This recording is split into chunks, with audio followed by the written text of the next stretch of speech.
Oui, Dieu est bon pour Israël, pour ceux qui ont le cœur pur. Toutefois, mon pied allait fléchir. Mes pas étaient sur le point de glisser. Car je portais envie aux insensés, en voyant le bonheur des méchants. Cependant, je suis toujours avec toi. Tu m'as saisi la main droite. Tu me conduiras par ton conseil. Puis tu me recevras dans la gloire. Quel autre ai-je au ciel que toi? Et sur la terre, je ne prends plaisir qu'en toi. Ma chair et mon cœur peuvent se consumer. Dieu sera toujours le rocher de mon cœur et de mon partage. Car voici, ceux qui s'éloignent de toi périssent. Tu anéantis tous ceux qui te sont infidèles. Pour moi, m'approcher de Dieu, c'est mon bien. Je place mon refuge dans le Seigneur, l'Éternel, afin de raconter toutes tes œuvres.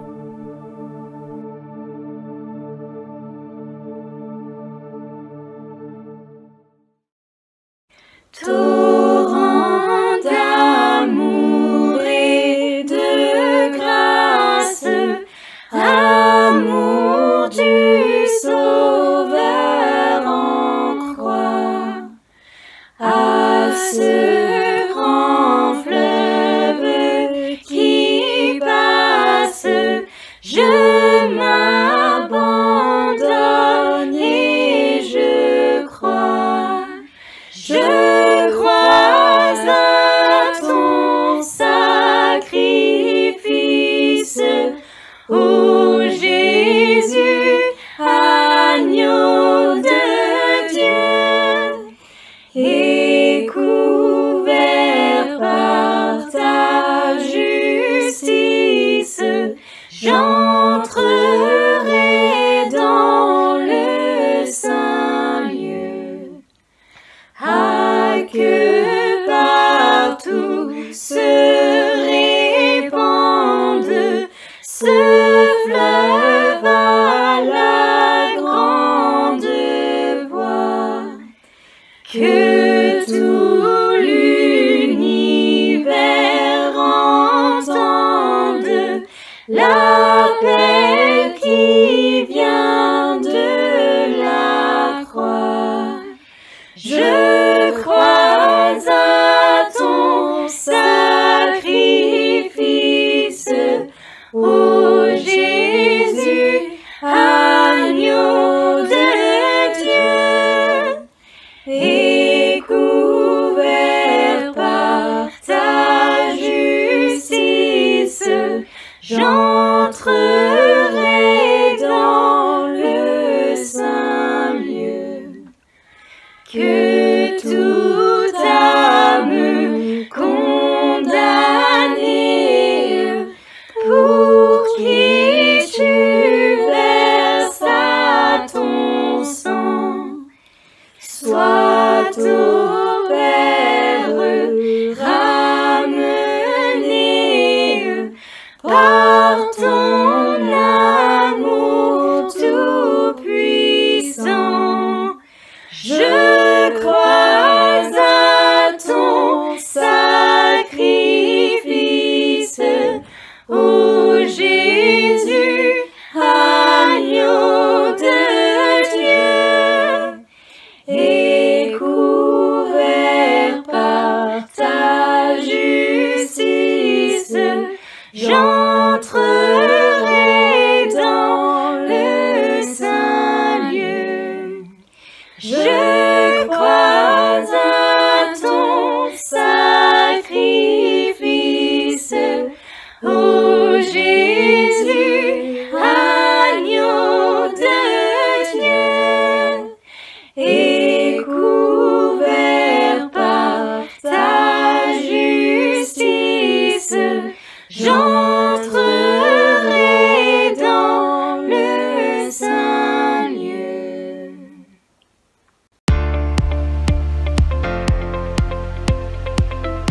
Years ago, we began a mission to help people all around the world.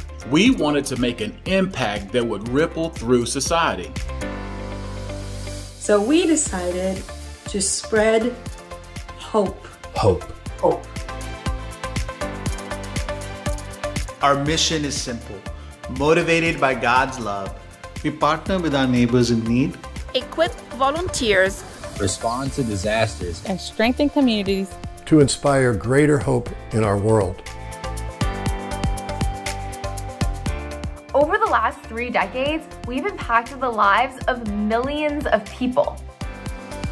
Join us this year for our 30th anniversary as we celebrate the great things that God has done through all of us and create even more opportunities to inspire greater hope worldwide.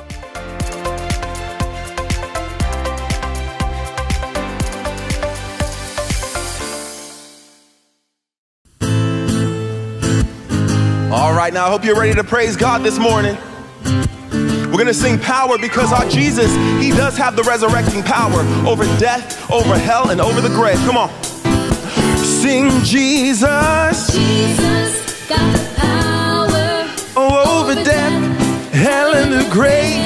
Jesus. Jesus got the power sing over death, hell, and the grave. Said he rose from the dead.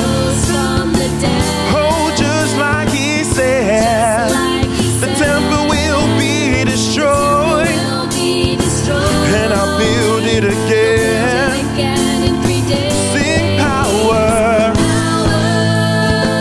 oh power, oh sing power now, oh power, sing Jesus, sing over death, hell, and the grave. Jesus over death, said he rose from the dead. Just like he said, the temple will be destroyed, and I'll build it again. Sing power now, oh power, sing power, hey power, sing can't no grave, hold my body, oh can't no grave, hold my body, sing when the first trumpet sounds, get up off that ground, look all around, power,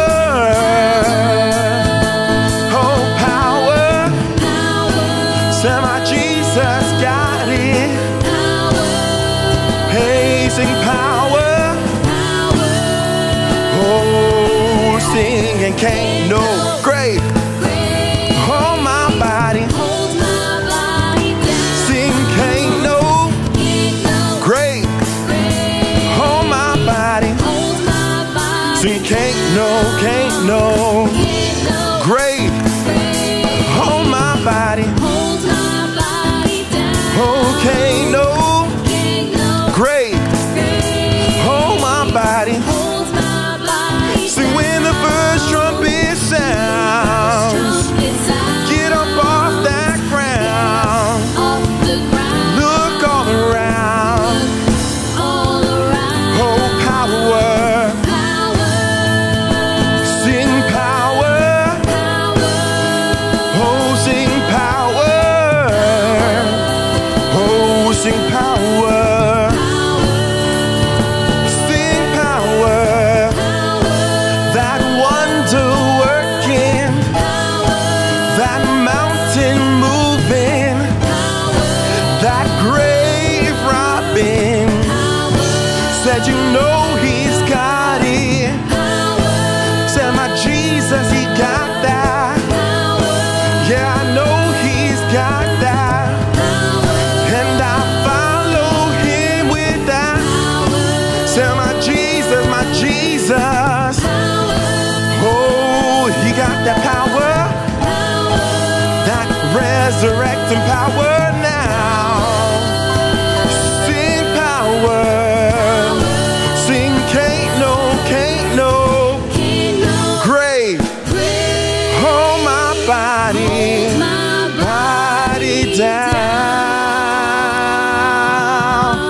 Sing it to Jesus.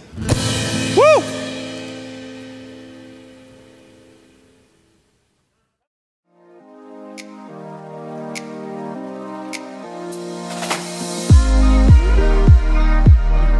Bon matin à tous et bienvenue à notre culte en ligne.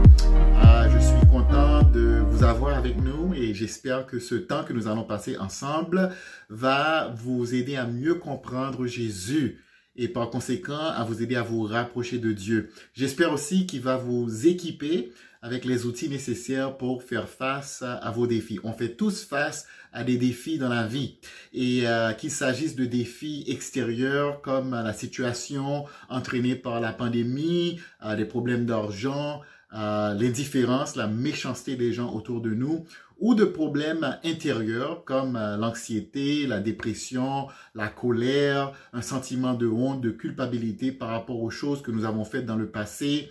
Quels que soient les défis auxquels nous faisons face, Jésus nous montre comment vaincre ces choses. Souvent, nous nous y prenons à notre façon, sans pour autant avoir des résultats escomptés.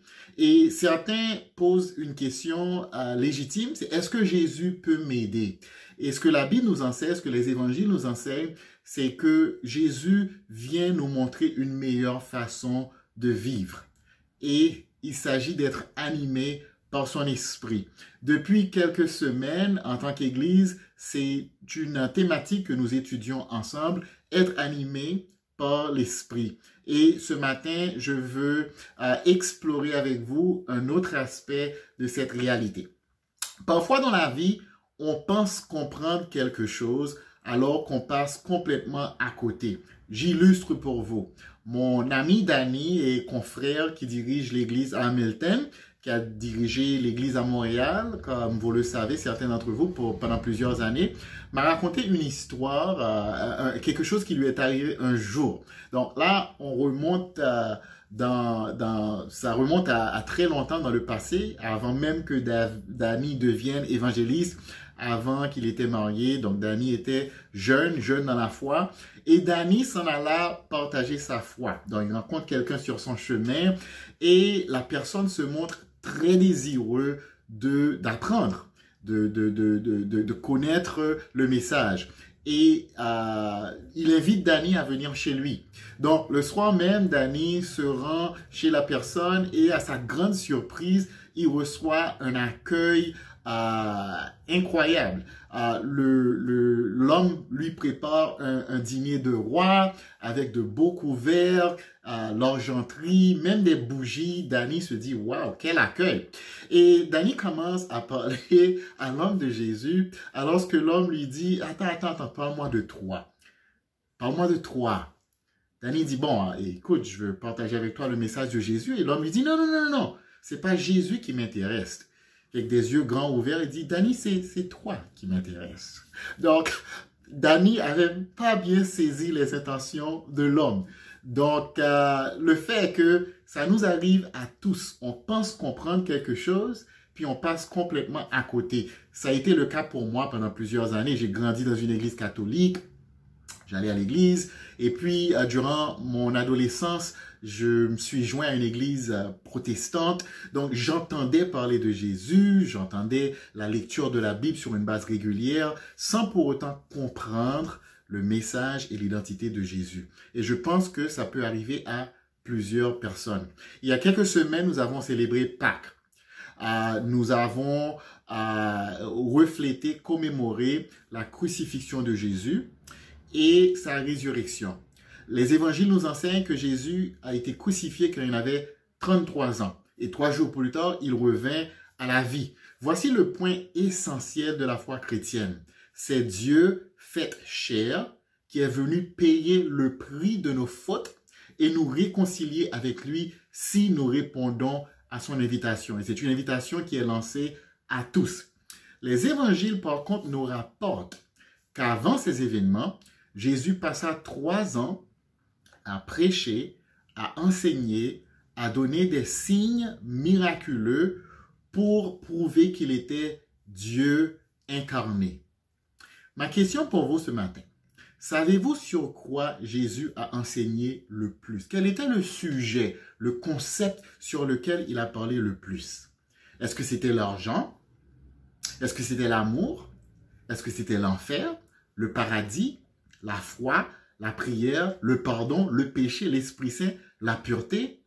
La bonne réponse, les amis, c'est le royaume de Dieu. 53 fois dans les 4 évangiles, ce terme est répété. Et le royaume des cieux, 31 fois dans l'évangile de Matthieu. Donc, si on prend ces 31 fois, mention du royaume de Dieu, et 5 fois royaume des cieux, ça fait un total de 36 fois que ces termes, royaume de Dieu, royaume des cieux, sont mentionnés dans l'évangile selon Matthieu.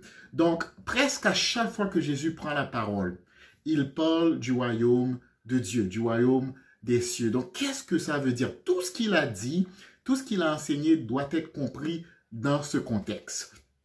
C'est de cela que Jésus a parlé le plus. Donc, tous ces enseignements, toutes ces prescriptions sur comment vivre rentrent dans le contexte du royaume de Dieu. Mais c'est quoi le royaume de Dieu? Est-ce que c'est un endroit?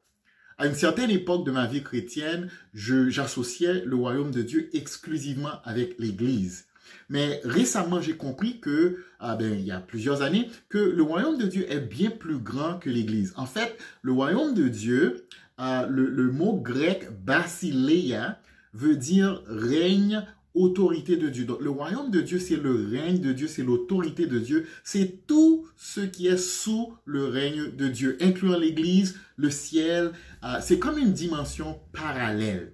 Donc, ce qui n'est pas inclus, peut-être que vous serez surpris, c'est le monde dans lequel on vit. Parce que Jésus, en parlant à Pilate, dans Jean 18, verset 36, lors de son procès, a dit à Pilate, « Mon royaume n'est pas de ce monde. » En plus, en enseignant la prière sacerdotale à ses disciples, Jésus leur a dit de demander à Dieu que ton règne vienne, que ton royaume vienne sur cette terre et que ta volonté soit faite sur terre comme elle est faite dans le ciel. Donc Jésus est venu annoncer le règne de Dieu, que Dieu envahissait ce monde avec son royaume. L'appel à le suivre, l'appel à suivre Jésus, lorsqu'il demande aux gens d'aimer Dieu de tout leur cœur, de toute leur force, de toute leur âme, de toute leur pensée, d'aimer leur prochain comme eux-mêmes, de pardonner, tous les enseignements qu'il donne, toutes les prescriptions qu'il donne, pointent à qu'est-ce que ça veut dire être un enfant du royaume. Chaque guérison, chaque miracle, chaque bienfait de Jésus donne un aperçu du royaume de Dieu. En fait, pour illustrer le royaume de Dieu, c'est un retour au jardin d'Éden. C'est un état où il n'y a pas de rupture dans notre relation avec Dieu, dans nos relations les uns avec les autres. Il n'y a pas de péché, pas de mort, pas de misère, pas d'injustice, pas d'infirmité. En fait, à la fin du narratif biblique, lorsqu'on lit dans le livre de l'Apocalypse, voilà l'image qui nous est dépeinte. C'est un retour au jardin d'Éden. Donc Jésus est venu annoncer le royaume de Dieu et nous donner cette invitation de faire partie de son royaume, de devenir les enfants du royaume de Dieu. Et ce matin, il y a 3 caractéristiques que j'aimerais vous proposer par rapport au royaume de Dieu. Donc 3 aspects d'être des enfants du royaume. Et nous allons regarder tout simplement 3 passages qui sont inclus dans ce qu'on appelle le sermon sur la montagne. En fait, plusieurs théologiens affirment aujourd'hui que Jésus n'a pas dit ces paroles une fois. Elles ont été rapportées par Matthieu, l'évangile de Matthieu, entre les chapitres 5 et 7, et aussi par l'évangile de Luc. Donc, c'est très probable que Jésus, en se promenant de village en village, répétait ce message-là. Donc, c'est le message du royaume. Établissons le contexte premièrement. Les gens qui écoutaient Jésus, l'auditoire de Jésus, étaient souvent composés de personnes souffrantes. Donc, c'était des gens pauvres, exploités par les Romains, exploités par les chefs religieux, aux prises avec la maladie, les infirmités. C'était un groupe de gens qui étaient, comme on dit souvent, au bout du rouleau. Et ils venaient vers Jésus parce que en lui, ils voyaient l'espoir de la délivrance de Dieu. C'était des gens qui pouvaient penser que Dieu les avait abandonnés. Mais avec la venue de Jésus, il y eut un regain d'espoir. Et ils se disaient que peut-être Dieu va finalement amener son royaume. Et Jésus leur enseignait que le royaume leur appartenait. Mais le message de Jésus, la définition que Jésus donnait au royaume était très différente de ce qu'ils anticipaient. Et je pense que souvent c'est le cas pour nous aujourd'hui. Donc, 3 aspects d'être un enfant du royaume. Premièrement, être un enfant du royaume, c'est trouver sa consolation en Dieu. Être un enfant du royaume, c'est trouver sa consolation en Dieu. Passage en question dans Matthieu chapitre 5 au verset 4. Jésus parle à son auditoire que nous venons de décrire et il dit « Heureux les affligés, car ils seront consolés. » Heureux les affligés, car ils seront consolés. Encore une fois, il s'adresse à qui? Il s'adresse à des aveugles, des boiteux, des lépreux, des pauvres, des infirmes, des gens qui étaient exclus de la société, des gens qui étaient considérés, entre guillemets, comme les pires des pécheurs, des prostituées, des collecteurs d'impôts. C'était des gens souvent écrasés par le poids de leur honte, de leur culpabilité, des gens qui étaient affligés. Où allaient-ils trouver leur consolation, ces gens-là? Il n'y avait pas de filet social à l'époque pour prendre soin d'eux. Comme on vient de le décrire, leur situation était très extrême, très difficile. Et Jésus annonce à ces gens que votre consolation va venir de Dieu.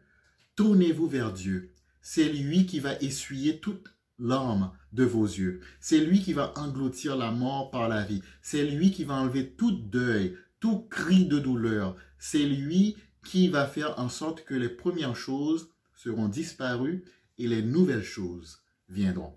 Pour nous, c'est plus vite dit que fait.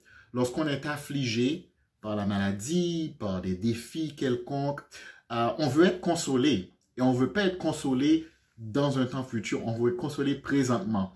Dans mon cas personnel, presque à chaque année, je vis des épisodes de vertige qui sont complètement imprévisibles et qui arrivent souvent au moment le plus inopportun. Et lorsque ça m'arrive, je perds le contrôle, je perds l'équilibre et je suis affligé, je veux être consolé, je veux être délivré de cette affliction immédiatement. On vit tous des situations difficiles. J'ai parlé à un frère, un ami qui habite le New Jersey récemment, la semaine dernière, et sa fille de 22 ans est atteinte d'un cancer et les médecins lui donnèrent 3 mois à vivre. Imaginez-vous un homme chrétien avec sa fille de 22 ans. Bonne nouvelle, elle semble lutter contre le cancer. On lui avait donné 3 mois il y a 6 mois, donc elle est quand même malade, mais elle lutte. Et le frère m'a dit une parole parce que je ne savais pas quoi dire pour le consoler. Il a dit, Stanley, je comprends, je réalise, je me rappelle que la vie dans ce monde, ce n'est pas la vie dans le paradis. Il y a plusieurs qui écoutent ce message qui sont présentement affligés. Vous êtes affligé par une maladie, vous êtes affligé par des problèmes d'argent, vous êtes affligé par des relations difficiles, vous êtes affligé par une maladie mentale et vous cherchez votre consolation. Le point est que votre consolation va venir de Dieu. Il n'y a rien dans ce monde qui puisse nous consoler de toutes nos afflictions. Rien dans ce monde. Dieu seul peut être notre consolation. Il viendra un temps où le royaume de Dieu sera complètement matérialisé sur cette terre. Entre-temps, mettons notre espérance, notre espoir en Dieu et cherchons notre consolation en Dieu. Les enfants du royaume trouvent leur consolation en Dieu. Deuxièmement, être un enfant du royaume, c'est aussi refuser de se complaire dans ce monde. C'est refuser de se complaire dans ce monde. Dans Matthieu 5, verset 6, Jésus dit, « Bénis ceux et celles qui ont soif de justice, car ils seront rassasiés. Bénis ceux et celles qui ont faim et soif de justice, car ils seront rassasiés. Les enfants du royaume soupirent après un monde où la justice prévaut, qui n'est pas le monde actuel, ce n'est pas le monde dans lequel nous évoluons aujourd'hui. Nous sommes tous conscients que nous vivons dans un monde injuste.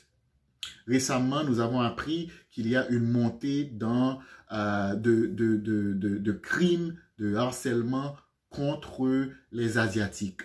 J'ai regardé cette vidéo qui circulait en ligne, horrible, d'un homme qui, en plein jour, attaque une femme asiatique âgée de 65 ans. C'est terrifiant, c'est horrifiant de voir ça.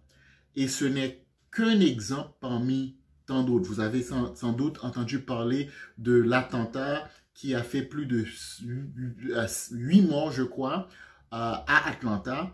Encore une fois, une attaque contre une communauté, contre des gens qui étaient asiatiques. Et la réalité est que nous vivons dans un monde rempli d'injustice. Et nous pouvons répondre par l'indifférence en se disant, bon, il n'y a rien à faire, en essayant de s'évader à travers des échappatoires, ou nous pouvons, comme Jésus le dit, être des enfants du royaume qui soupirent après un monde juste. Mais en attendant, qu'est-ce que nous faisons? Nous prenons position, nous nous tenons contre l'injustice. Nous parlons contre l'injustice, nous posons des actes contre l'injustice. Dominique et moi, nous avons eu la chance, il y a quelques jours, d'avoir un entretien avec notre sœur Aileen, qui fait partie de notre communauté d'église, en tant qu'asiatique, qui a vécu beaucoup d'abus, qui a vécu des injustices. Donc, pour écouter, pour valider, mais aussi pour utiliser son témoignage comme un outil pour éduquer l'Église. Et en tant qu'enfants du royaume, nous devons réagir contre l'injustice. Nous devons prendre position contre l'injustice. Nous devons avoir faim et soif de la justice de Dieu. Mais c'est quoi la justice? La justice, ce n'est pas quelque chose qui a seulement rapport avec nous et Dieu dans notre relation verticale avec Dieu. La justice définit toute relation selon les normes de Dieu. Donc, être juste veut dire traiter chaque personne comme Dieu l'aurait voulu. Avoir une relation avec chaque personne comme Dieu l'aurait voulu. Relation avec Dieu, relation avec votre patron, relation avec vos employés, relation avec vos voisins, relation avec votre conjoint, relation avec vos enfants, selon ce qui va dans le sens des intérêts de l'autre. C'est certainement pas les principes sur lesquels notre monde est basé aujourd'hui, parce que chaque personne cherche son intérêt propre. Donc, si on est un enfant du royaume, on ne peut pas se complaire dans le monde tel qu'il est, même si tous nos intérêts sont garantis. On ne peut pas se complaire dans ce monde. Un enfant du royaume a soif d'un monde, languit après un monde où la justice est partout. Donc, en tant qu'enfant du royaume, prenons position contre l'injustice. Puis troisièmement, être un enfant du royaume, être animé par l'Esprit, c'est semer le royaume de Dieu partout sur notre chemin comme Jésus l'a fait. Partout où Jésus passait, il y avait des poches du royaume de Dieu. Les aveugles voyaient, les boiteux marchaient, les sourds entendaient, ceux qui étaient possédés de démons étaient guéris, ceux qui n'avaient pas d'espoir devenaient habités par l'espoir de vivre dans le royaume de Dieu. Donc, en tant qu'enfants du royaume, Dieu nous appelle également à semer le royaume partout où nous allons. Matthieu 5, verset 7, Jésus dit, « Heureux les miséricordieux, car ils obtiendront miséricorde. » Semer le royaume partout où nous allons, c'est premièrement d'être rempli de miséricorde envers ceux qui souffrent. Lorsque Dominique et moi, nous étions au Mexique, j'en ai déjà partagé, nous avons eu la chance à quelques reprises de visiter un orphelinat. Et nous avons été éblouis par l'amour que les propriétaires de l'orphelinat, les gens qui travaillaient avec les enfants, témoignaient envers ces enfants. Et pour moi, l'orphelinat, pas juste la bâtisse, mais l'expérience des orphelins était un aperçu du royaume. C'était des enfants qui venaient de milieux très pauvres, défavorisés. Ils avaient été victimes d'abus sexuels, d'abus physiques, toutes sortes d'abus. Et de voir à quelle façon ces enfants étaient transportés de ce milieu dans un milieu où ils étaient choyés, ils étaient encouragés, ils étaient instruits. On les amenait à une écurie où ils montaient à cheval. On les amenait à un ranch où ils jouaient. On les amenait à la piscine. Ils vivaient une vie complètement détachée et différente du milieu dans lequel ils étaient sortis. Pour moi, c'était une illustration du royaume. Comment ces enfants avaient été transformés et comment ils avaient goûté au royaume de Dieu. En tant que chrétiens, en tant qu'enfants du royaume, c'est notre responsabilité de semer le royaume partout où nous allons. Un petit geste de miséricorde, un petit geste de compassion à chaque fois qu'on en a l'occasion. Le problème, c'est que souvent, nous nous concentrons sur nous-mêmes. Nous nous concentrons sur notre confort. Et c'est ce qui est de plus important pour nous. Et c'est une façon de vivre sa vie. En fait, c'est la façon dont tout le monde vit sa vie. Mais Jésus est venu nous appeler à vivre une vie dans son royaume. Une façon différente de vivre la vie. Jésus est venu annoncer le royaume de Dieu. Il est venu nous dire que la façon d'atteindre le bonheur n'est pas d'être à la quête d'un bonheur qui dépend de nos circonstances. Mais la façon d'avoir le bonheur, c'est d'avoir ce royaume de Dieu, cette réalité spirituelle à l'intérieur de nous. L'auteur chrétien très fameux, le créateur du monde de Narnia, qui s'appelle C.S. Lewis, a dit « Si nous trouvons en nous-mêmes des désirs que rien ne peut satisfaire dans ce monde, l'explication la plus logique est que nous avons été créés pour appartenir à un autre monde. » Ce que Lewis dit résonne avec moi, j'espère qu'il résonne avec vous aussi. Nous vivons dans un monde où chaque désir ne peut être comblé entièrement. Il manque toujours quelque chose. Donc, la réalité est que si nos désirs ne peuvent être comblés à 100% dans ce monde, et par contre nous avons ces désirs, c'est tout simplement parce que nous avons été créés pour appartenir à un autre monde. Le monde où Dieu est roi. Donc aujourd'hui, Jésus vous lance encore cette invitation à devenir un enfant du royaume. Si tu nous visites et que ces paroles résonnent avec toi, réponds à cet appel. Commence à lire l'évangile de Jean. Commence à prier et à demander à Dieu de te montrer le chemin. Envoie-nous un message. Il nous ferait plaisir d'échanger avec toi, de répondre à tes questions, de t'offrir un accompagnement. Et je te garantis que si tu réponds à cet appel, quelle que soit la condition dans laquelle tu te trouves, ta vie changera et tu auras un impact sur les gens autour de toi. Si tu te considères déjà un enfant du royaume, mais tu réalises que tu t'es égaré à quelque part, reviens à lui. Laisse-toi diriger par son esprit. Donc, soyons des enfants du royaume, répondons à l'appel de Jésus, trouvons notre consolation en lui, ne nous complaisons pas avec ce monde parce qu'il est injuste et semons le royaume partout où nous allons. Merci pour votre écoute. J'espère que ce message vous a encouragé et que vous allez continuer votre réflexion et que l'Esprit de Dieu va vous guider. Jésus a donné sa vie pour nous ouvrir grande la porte à son royaume. Dans quelques minutes, nous allons réfléchir et commémorer sur son sacrifice. Prenons-le à cœur et laissons-nous entraîner par son esprit pour marcher comme des enfants du royaume. Dieu vous bénisse.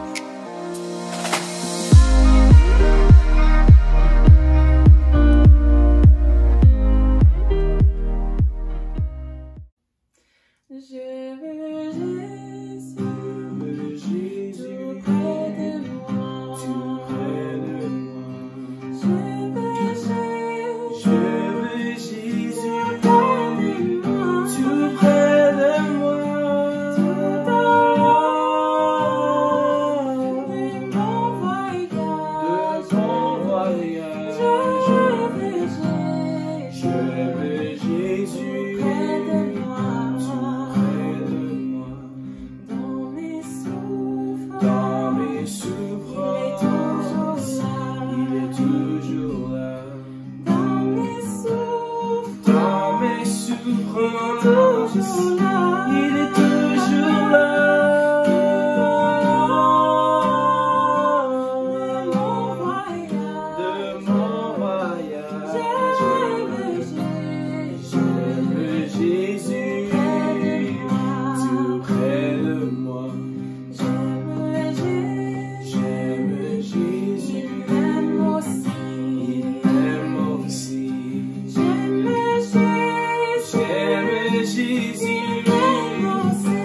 Bon matin tout le monde, j'espère que vous allez bien, j'espère que vous avez apprécié le message autant que nous on l'a apprécié. Merci beaucoup Stanley.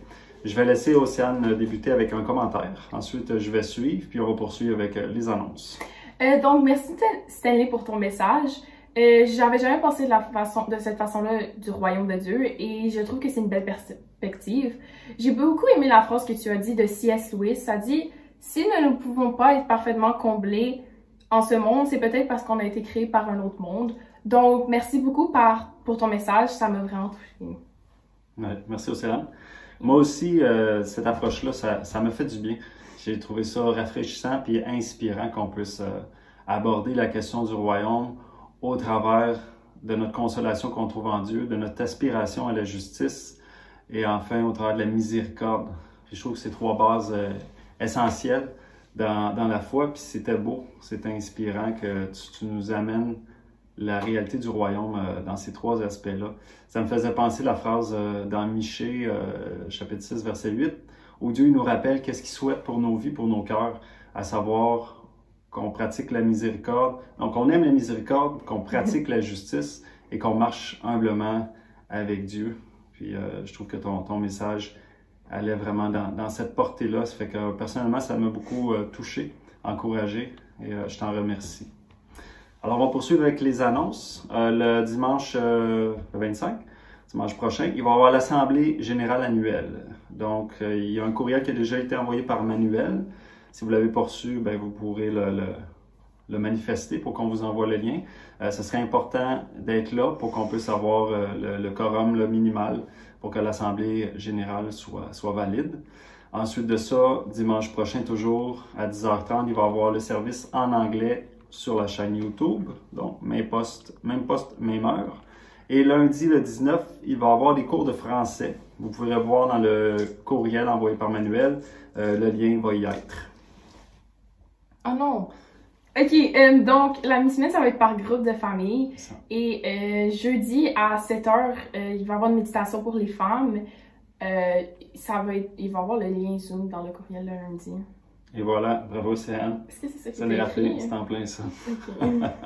Fait qu'avant qu'on se quitte pour rejoindre nos groupes de famille respectifs pour prendre la communion, on va avoir un mot de prière. Puis suite à ça, ça va être la fin du service.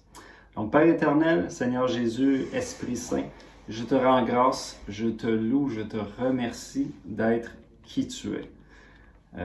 Tu es un Dieu qui est parfait dans tout ton être, t'incarnes de façon parfaite, magnifique, la miséricorde, la consolation, la justice. En toi, on trouve la source de tout ce à quoi on aspire dans cette vie.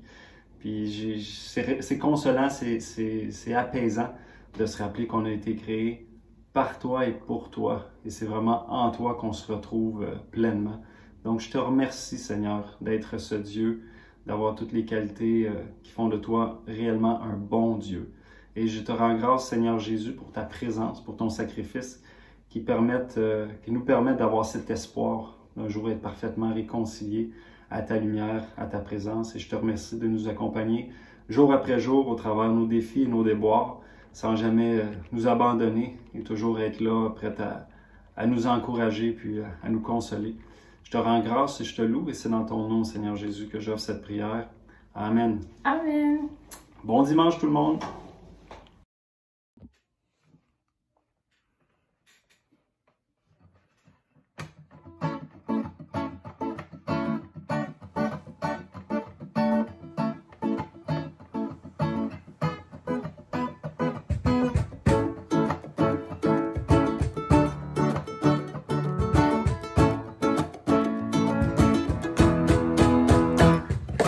Lord, your love has saved us. Lord, your love has saved us. Your precious blood has bathed us. Precious blood has bathed us. And now your message takes us. Now your message takes We're us. singing all around the world. All around the world. Can't you hear them? Hear them singing. The people there rejoicing with one voice. They are shouting, singing hallelujah.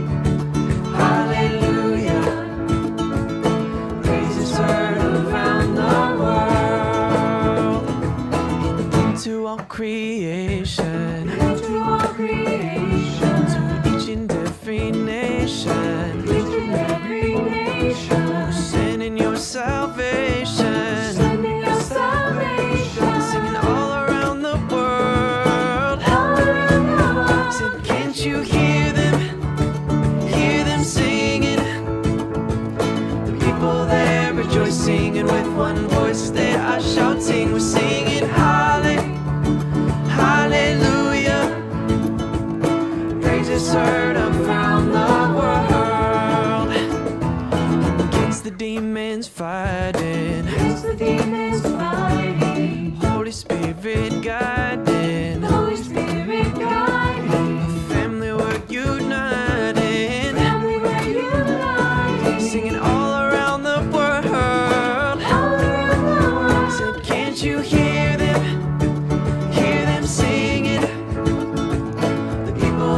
Rejoicing, and with one voice they are shouting, we're singing hallelujah, praises heard around the world. Said, can't you hear them singing? The people there rejoicing, and with one voice they are shouting, we're singing hallelujah, hallelujah, praises heard around